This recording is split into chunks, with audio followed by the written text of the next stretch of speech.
जय हिंद दोस्तों। तो कैसे हैं आप सब। चलिए आज हम देखते हैं कक्षा 10 का एक बहुत महत्वपूर्ण चैप्टर प्रकाश का परावर्तन तथा अपवर्तन। प्रकाश का परावर्तन तथा अपवर्तन, यह चैप्टर एग्जाम के पॉइंट ऑफ व्यू से बहुत ही इम्पोर्टेंट है। इस चैप्टर से मैक्सिमम मार्क्स का नंबर आता है। तो सबसे पहले हम पढ़ेंगे प्रकाश। सबसे पहले क्या पढ़ेंगे? प्रकाश। यही देखेंगे कि प्रकाश होता क्या है, प्रकाश का हमारे जीवन में उपयोग क्या है, प्रकाश हमारे लिए महत्वपूर्ण कितना है। फिर उसके बारे में पढ़ेंगे प्रकाश का परावर्तन। उसके बाद हमें क्या पढ़ना है? प्रकाश का परावर्तन। फिर उसके बाद पढ़ना है प्रकाश का अपवर्तन। तो चलिए देखते हैं प्रकाश होता क्या है। चलिए, प्रकाश वह ऊर्जा है जिसके कारण हम वस्तुओं को देख सकते हैं। यहाँ पर आप देख लीजिए, प्रकाश वह ऊर्जा है जिसके द्वारा हम वस्तुओं को देख सकते हैं। या तो अर्थात हम यह कह सकते हैं प्रकाश वह बाहरी कारक है जिसके कारण वस्तु हमें दिखाई देती है। अगर सोचिए प्रकाश ना होता तो हमें यह दुनिया कैसा दिखाई देता? चारों तरफ अंधेरा ही अंधेरा दिखाई देता। हम वस्तुओं को, या आप मोबाइल को देख लेंगे, आपने अगल बगल टीवी, पंखा, दीवार, मम्मी पापा किसी को भी देख रहे हैं, वो किसके कारण देख रहे हैं? प्रकाश के कारण। अगर प्रकाश ना होता तो चारों तरफ हमें कैसा दिखाई देता? अंधेरा ही अंधेरा दिखाई देता। तो चलिए आगे बढ़ते हैं। आगे देखते हैं प्रकाश के गुण। यह हर साल पेपर में 2 नंबर या 3 नंबर में आता है। प्रकाश के गुण बहुत ही इम्पोर्टेंट टॉपिक है। प्रकाश के गुण। प्रकाश सीधी रेखा में चलता है। प्रकाश सदैव कैसे चलता है? सीधी रेखा में गमन करता है। गमन करने का मतलब है सीधी रेखा में चलता है। प्रकाश सदैव सीधी रेखा में चलता है, नंबर 1। नंबर 2 क्या है? प्रकाश विद्युत चुम्बकीय तरंग है, इसे संचरण के लिए माध्यम की आवश्यकता नहीं पड़ती है। तरंगे कितनी प्रकार की होती हैं? 2।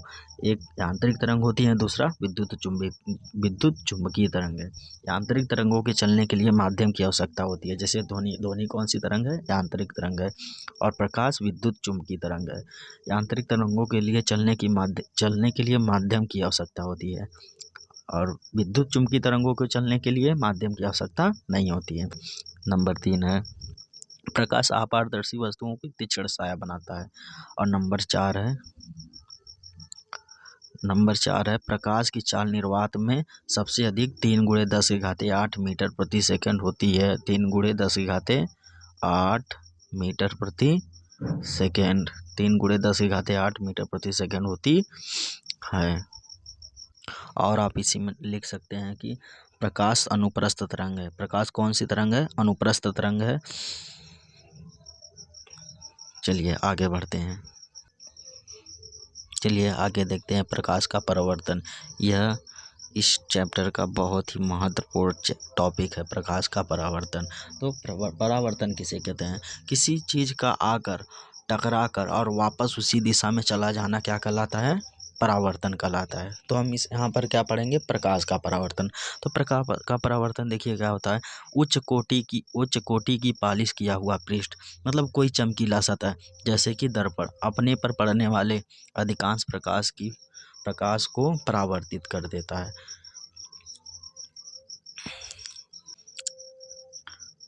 या तो आप यह लिख सकते हैं, हेडिंग लिखिए प्रकाश का परावर्तन, और जो मैं बोलूँ उसको नोट कर लीजिए। जब प्रकाश की किरण किसी माध्यम में चलती हुई चमकदार तल पर आपतित होती है, मतलब आती है, तो वह तल से टकराकर पुनः उसी माध्यम में वापस लौट जाती है, तो उसे ही क्या कहते हैं? प्रकाश का परावर्तन कहते हैं। प्रकाश का किसी दर्पण से टकराकर उसी माध्यम में वापस लौटना ही क्या कहलाता है? परावर्तन कहलाता है। चलिए देखते हैं कैसे होता है यह सब।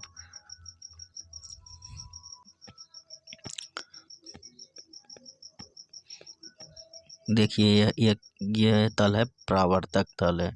यह कौन सा तल है? परावर्तक तल है, जहाँ से प्रकाश टकरा कर वापस लौटेगी। ये कौन सा तल है? परावर्तक तल है। और जो किरण आती है उसका नाम क्या होता है? आपतित किरण। और जो किरण टकरा कर वापस चली जाती है उसका क्या नाम होता है? परावर्तित किरण। जो किरण आती है उसका नाम होता है आपतित किरण, और जो किरण टकरा कर दर्पण से या चमकीले सतह से टकरा कर वापस जाती है उसी कहते हैं परावर्तित किरण कहते हैं। आपतित किरण और अभिलंब के बीच में बना कोण आपतन कोण कहलाता है। परावर्तित किरण और अभिलंब के बीच में बना कोण परावर्तन कोण कहलाता है। आपतन कोण को कोण आई से लिखते हैं और तथा परावर्तन कोण को कोण आर से लिखते हैं। कोण आई से इसलिए लिखते हैं क्योंकि इसे इंसिडेंट एंगल कहते हैं, और कोण आर इसलिए लिखते हैं क्योंकि इसे रिफ्लेक्शन एंगल कहते हैं। चलिए आगे बढ़ते हैं। अभी हम इसके बारे में और चर्चा करेंगे कि आपतित किरण क्या होती है, आपतन कोण क्या होता है, अभिलंब क्या होता है, परावर्तन कोण क्या होता है, परावर्तित किरण क्या होती है। आप हेडिंग डाल लीजिए, आप हेडिंग डाल लीजिए आपतित किरण। हम इसके बारे में बता दे रहे हैं। आपतित किरण, आपतित किरण, आप हेडिंग डाल लीजिए आपतित किरण। सुनिए, आपतित किरण क्या होता है, तल से टकराने वाली किरण को ही क्या कहते हैं, आपतित किरण। अब दूसरा हेडिंग आप डाल लीजिए परावर्तित किरण। परावर्तित किरण किसे कहते हैं, तल से टकराकर वापस उसी माध्यम में लौटने वाली किरण को परावर्तित किरण कहते हैं। ये देखो, आपतित किरण जो आ रही है किरण उसे कहते हैं आपतित किरण, और टकराकर उसी माध्यम में लौटने वाली किरण को परावर्तित किरण कहते हैं। आपतन बिंदु क्या होता है, यहाँ यहीं पर एक आपतन बिंदु होता है जहाँ पर किरणें आकर टकराती हैं। तो आपतन बिंदु क्या होता है, आपतित किरण परावर्तक सतह के जिस बिंदु पर टकराती है उस बिंदु को आपतन बिंदु कहते हैं। अगली हेडिंग डाल लीजिए अभिलंब। अभिलंब वैसे कुछ होता नहीं है, बस एक काल्पनिक रेखा होती है। अभिलंब एक काल्पनिक रेखा होती है, यही जो सीधा सीधा लाइन खींचा गया है यही क्या है, अभिलंब। अभिलंब एक काल्पनिक रेखा होती है जिसे हम कह सकते हैं आपतन बिंदु पर खींचे गए लंब को अभिलंब कहते हैं। यह आपतन बिंदु हो गया और इससे 90 डिग्री का कोण बनाते हुए एक लंब खींच देंगे, वही क्या कहलाता है, अभिलंब कहलाता है। चलिए आगे देखते हैं। आगे क्या होता है, आपतन कोण। आपतन कोण क्या होता है, देखो आपतित किरण और अभिलंब, ये अभिलंब हो गया, यह आपतित किरण, इन्हीं दोनों के बीच में बना कोण क्या कहलाता है, आपतन कोण कहलाता है। आपतन कोण को कोण आई से लिखते हैं, और परावर्तित किरण और अभिलंब के बीच में बना कोण परावर्तन कोण कहलाता है। परावर्तन कोण को कोण आर से लिखते हैं। चलिए आगे बढ़ते हैं। प्रकाश के परावर्तन के नियम, यह बहुत ही इम्पोर्टेंट है, पूछ लेता है पेपर में। प्रकाश के परावर्तन के नियम। प्रकाश के परावर्तन के दो नियम होते हैं। पहला नियम होता है आपतन कोण सदैव परावर्तन कोण के बराबर होता है। आपतन कोण सदैव परावर्तन कोण के बराबर होता है। यहाँ पर देख लीजिए, एक जो कोण आई है ये बराबर होता है किसके, कोण आर के। ये कोण आई कोण आर के हमेशा बराबर होता है। दूसरा क्या होता है, दूसरा आपतित किरण, आपतित किरण, परावर्तित किरण और अभिलंब तीनों एक ही तल में होते हैं। आगे बढ़ते हैं।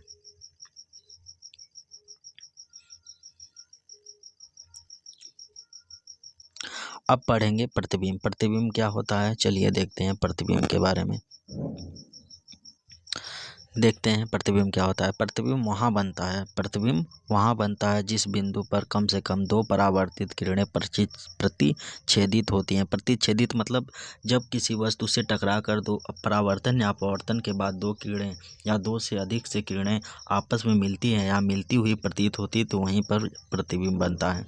तो प्रतिबिंब देख लिए, अब देखेंगे प्रतिबिंब। और प्रतिबिंब निम्नलिखित कितने प्रकार का होता है, प्रतिबिंब दो प्रकार के होते हैं। एक वास्तविक प्रतिबिंब होता है, दूसरा आभासी प्रतिबिंब होता है। पहला वास्तविक प्रतिबिंब होता है और दूसरा आभासी प्रतिबिंब होता है। दूसरा आभासी प्रतिबिंब होता है। तो देखते हैं वास्तविक प्रतिबिंब तथा आभासी प्रतिबिंब के बारे में सीखते हैं। चलिए देखते हैं वास्तविक प्रतिबिंब तथा आभासी प्रतिबिंब में अंतर। वास्तविक प्रतिबिंब किसे कहते हैं, आभासी प्रतिबिंब किसे कहते हैं। तो वास्तविक प्रतिबिंब यह तब बनता है जब प्रकाश की किरणें वास्तव में प्रतिच्छेदित होती हैं। वास्तव में प्रतिच्छेदित का मतलब जब प्रकाश की किरणें वास्तव में कहीं पर मिले तब वहीं पर वास्तविक प्रतिबिंब बन जाता है। और आभासी प्रतिबिंब किसे कहते हैं, आभासी प्रतिबिंब यह तब बनता है जब प्रकाश की किरणें प्रतिच्छेदित होती हुई प्रतीत होती हैं। यह हमें लगता है आपको कम समझ में आया यहाँ पर, लेकिन जब इसके बारे में आगे पढ़ेंगे तो बहुत ही अच्छे से क्लियर होगा। पहले इसको नोट कर लीजिए। इसे पर्दे पर प्राप्त कर सकते हैं और आभासी वास्तविक प्रतिबिंब को पर्दे पर प्राप्त कर सकते हैं, आभासी प्रतिबिंब को पर्दे पर प्राप्त नहीं कर सकते हैं। वास्तविक प्रतिबिंब हमेशा उल्टा बनता है। वास्तविक प्रतिबिंब कैसा बनेगा, हमेशा उल्टा। लेकिन आभासी प्रतिबिंब हमेशा कैसा बनेगा, सीधा बनेगा। सीधा क्यों बनेगा, क्योंकि यह मिलती हुई प्रतीत होती है और यह वास्तविक प्रतिबिंब उल्टा बनेगा और यह वास्तव में प्रकाश की किरणों के मिलने से बनेगा। चलिए आगे देखते हैं। चलिए अब देखते हैं समतल दर्पण द्वारा प्रतिबिंब का बनना। इससे पहले हम समझेंगे कि दर्पण क्या होता है। आप हेडिंग लिखिए दर्पण। दर्पण दर्पण क्या होता है तो लिखिए कोई चिकना तल जिसका एक पृष्ठ परावर्तक तथा दूसरा पृष्ठ पालिश या कलई होता है तो उसे दर्पण कहते हैं। ये देखो चिकना पृष्ठ, कोई चिकना पृष्ठ या कोई चिकना तल जिसका एक पृष्ठ पालिश किया गया हो, जिसका एक पृष्ठ पालिश किया गया हो तथा दूसरा पृष्ठ चमकीला हो तो उसी को क्या कहते हैं, दर्पण कहते हैं। अब दर्पण दो प्रकार का होता है, एक समतल दर्पण तथा गोली दर्पण। तो यहाँ पर हम देखेंगे पहले समतल दर्पण द्वारा प्रतिबिंब का बनना। चलिए आगे बढ़ते हैं, देखते हैं कैसे होता है ये सब। चलिए देखते हैं। यहाँ पर तो ये बातें थोड़ी कम समझ में आएगी, लेकिन जब हम गोली दर्पण द्वारा प्रतिबिंब का बनना सीखेंगे तो वहाँ पर सारी बातें क्लियर हो जाएगी। आप यहाँ पर बस देखते जाइए कैसे क्या होता है। ये समतल दर्पण है। ये कौन सा दर्पण है, एक समतल दर्पण है। यहाँ पर ए बी कोई वस्तु है, वस्तु को ऑब्जेक्ट को ओ से लिखते हैं।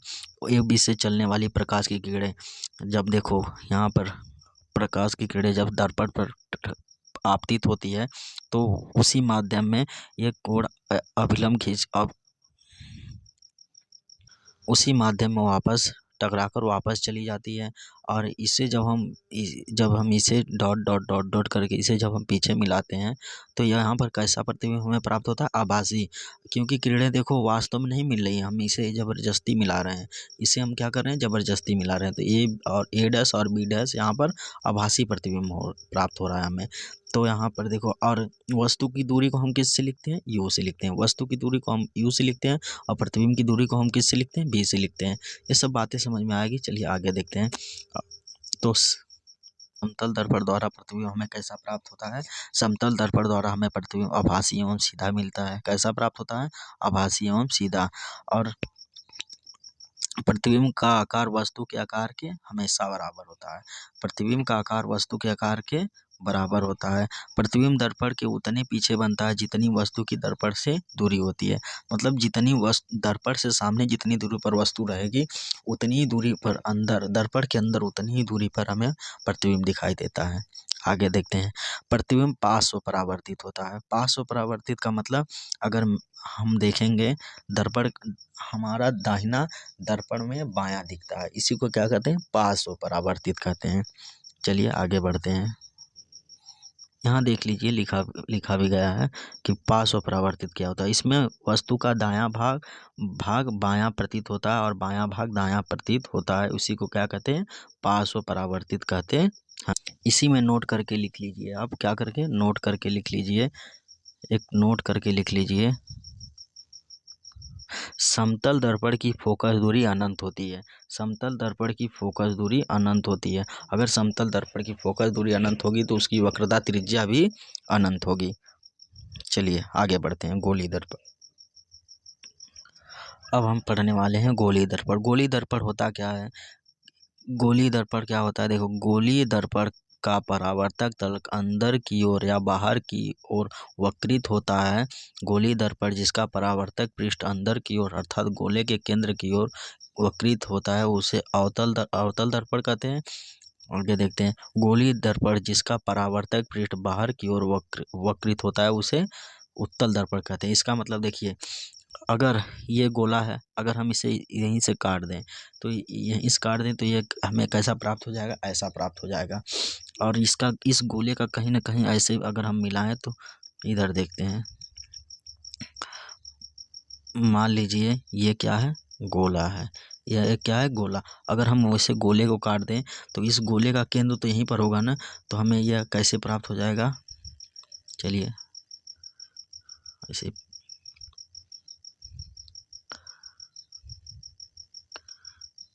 तो हम इसमें आगे बढ़ते हैं। तो इस गोले का केंद्र कहाँ पर होगा, यहाँ पर होगा। इस गोले का केंद्र यहाँ पर होगा। अगर हम इसे कहें, अगर ये कौन सा दर्पण है तो आप अभी नहीं बता सकते। अगर हम इसके पीछे का कलई कर दें, इसके पीछे का कलई कर दें तो ऐसे क्या कह सकते हैं, ऐसा दर्पण ऐसा गोली दर्पण जिसका उभरा हुआ भाग, ये देखो उठा हुआ भाग है ना, उभरा हुआ भाग कलई तथा धसा हुआ भाग यह परावर्तक होगा। धसा हुआ भाग परावर्तक हो तो उसे क्या कहेंगे, गोली, उसे अवतल दर्पण कहेंगे, उसे गोली दर्पण का अवतल दर्पण कहेंगे। चलिए उत्तल दर्पण किसे कहते हैं, यही ऐसे होगा, देखो ऐसे होगा। उत्तल दर्पण किसे कहेंगे, जिसका धसा हुआ भाग, ऐसे गोली दर्पण जिसका धसा हुआ भाग कलई, जिसका धसा हुआ भाग कलई तथा उभरा हुआ भाग परावर्तक होता है तो उसे उत्तल दर्पण कहते हैं। बस यही है। अब हम देखने वाले हैं गोली दर्पण से संबंधित कुछ परिभाषाएं, जो कि बहुत ही महत्वपूर्ण है हमें क्या करने के लिए, किरदार खींचने के लिए। ये बहुत ही ज़रूरी है ये सीखना। वक्रता केंद्र क्या होती है, वक्रता त्रिज्या क्या होता है, ध्रुव क्या होता है, मुख्य अक्ष क्या होता है, सब बारी बारी से सीखेंगे। पहले तो देखेंगे कि दर्पण का ध्रुव, दर्पण का ध्रुव किसे कहते हैं। तो दर्पण का ध्रुव किसे कहते हैं, गोली दर्पण के परावर्तक तल के मध्य बिंदु को दर्पण का ध्रुव कहते हैं। इसे P से प्रदर्शित करते हैं। मान लीजिए ये दर्पण हो गया और इसके मध्य बिंदु के, गोली दर्पण के परावर्तक पृष्ठ के मध्य बिंदु को दर्पण का ध्रुव कहते हैं। और इसे किससे प्रदर्शित करते हैं, P से। P से क्योंकि इसे इंग्लिश में पोल कहते हैं। आगे बढ़ते हैं, यहाँ पर देख लीजिए, आप नोट भी कर लेना। मुख्य अक्ष, आगे क्या देखेंगे, मुख्य अक्ष। मुख्य अक्ष को देखने से पहले हम देख लेते हैं वक्रता केंद्र। वक्रता केंद्र किसे कहते हैं, गोली दर्पण जिस खोखले गोले का कटा भाग होता है उस गोले के केंद्र को वक्रता केंद्र कहते हैं। इसे C से प्रदर्शित करते हैं। जैसे कि देख लीजिए यहाँ पे वक्रता केंद्र, ये मान लीजिए गोला रहा होगा, ये गोला रहा होगा, हम इसे काट के, यहीं से काट के दर्पण बना लिए, तो इस दर्पण का कहीं ना कहीं केंद्र यहाँ पर रहा होगा। तो इसी को अगर इस पर हम मुख्य अच्छे खींच दें, ये हो गया पोल, ये हो गया C। ये गोली दर्पण के कटे हुए भाग के केंद्र को ही वक्रता केंद्र कहते हैं। चलिए आगे बढ़ते हैं, देखते हैं मुख्य अक्ष। मुख्य अक्ष क्या होता है, मुख्य गोली दर्पण के ध्रुव, गोली दर्पण के ध्रुव तथा वक्रता केंद्र से गुजरने वाली एक सीधी रेखा को मुख्य अक्ष कहते हैं। मुख्य अक्ष दर्पण के ध्रुव पर अभिलंब है। मुख्य अक्ष देखो बेसिकली होता कुछ नहीं, यह एक काल्पनिक रेखा होती है। जैसे देखो यह कहाँ से होकर गुजरती है, गोली दर्पण की वक्रता केंद्र और यह ध्रुव से होकर गुजरने वाली एक सीधी रेखा होती है, उसी को क्या कहते हैं, मुख्य अक्ष कहते हैं। चलिए आगे देखते हैं, बहुत ही यह इजी है। तो वक्रता त्रिज्या क्या होती है, गोली दर्पण के ध्रुव और वक्रता केंद्र के बीच की दूरी को वक्रता त्रिज्या कहते हैं। गोली दर्पण के ध्रुव और वक्रता केंद्र के बीच की दूरी को वक्रता त्रिज्या कहते हैं। ये देखो हो गया पोल ध्रुव और यह है वक्रता केंद्र, इन्हीं दोनों के बीच की दूरी को कहते हैं वक्रता त्रिज्या। और वक्रता त्रिज्या को R से लिखते हैं। जैसे कि ये अगर अवतल दर्पण हो गया तो यहाँ C हो गया और इन्हीं के बीच की दूरी को वक्रता त्रिज्या कहेंगे। ऐसे ही उत्तल दर्पण में हो जाएगा। चलिए आगे देखते हैं,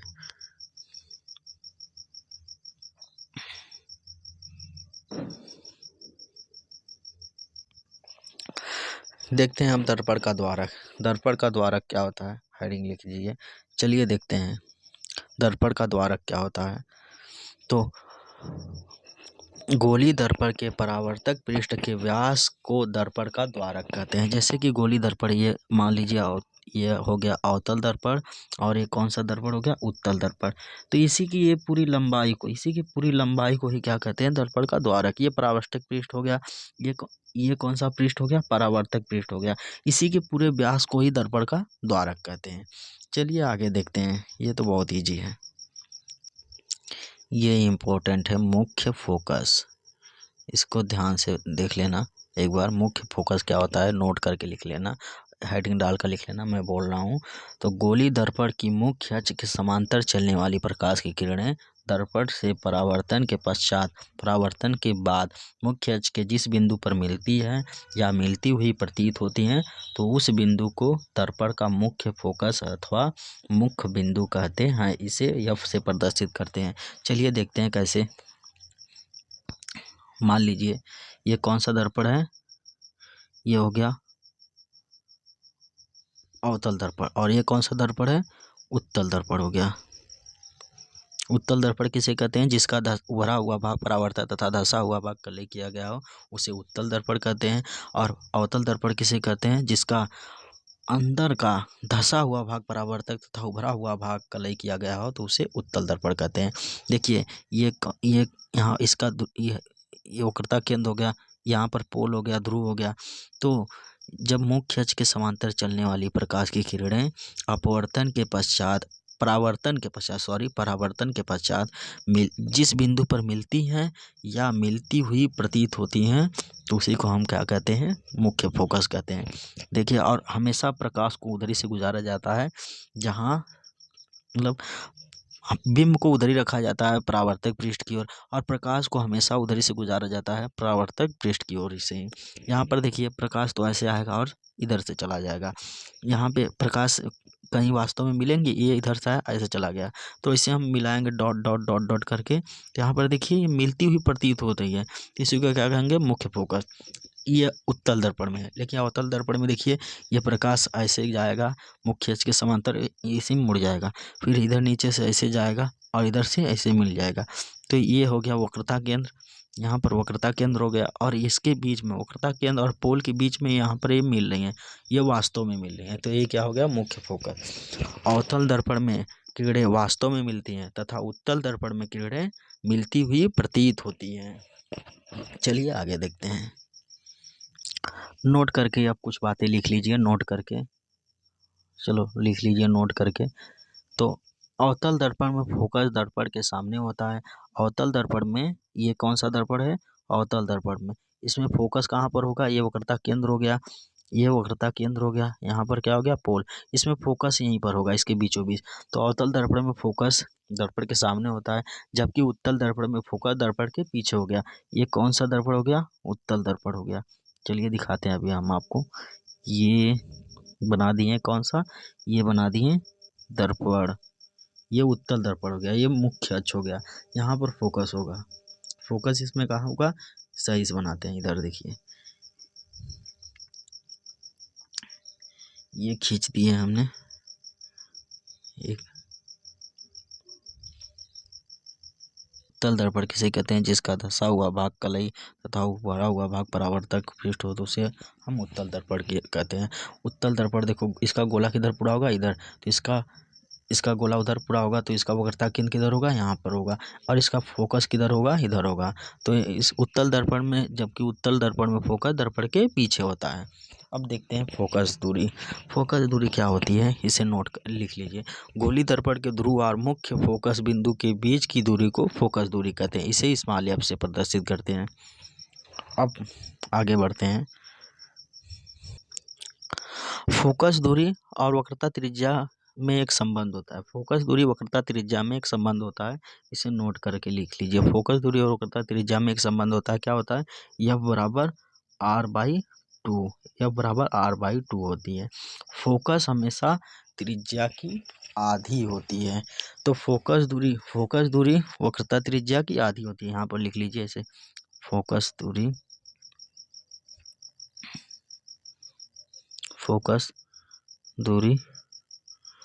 वक्रता त्रिज्या बाई 2। फोकस दूरी वक्रता त्रिज्या की आधी होती है। चलिए ठीक है, मिलते हैं नेक्स्ट वीडियो में इसको आगे बढ़ाते हुए, क्योंकि वीडियो बहुत लंबा हो जाएगा। आज के लिए बस इतना ही। वीडियो पसंद आए तो लाइक कीजिए, सब्सक्राइब कीजिए एवं शेयर कीजिए।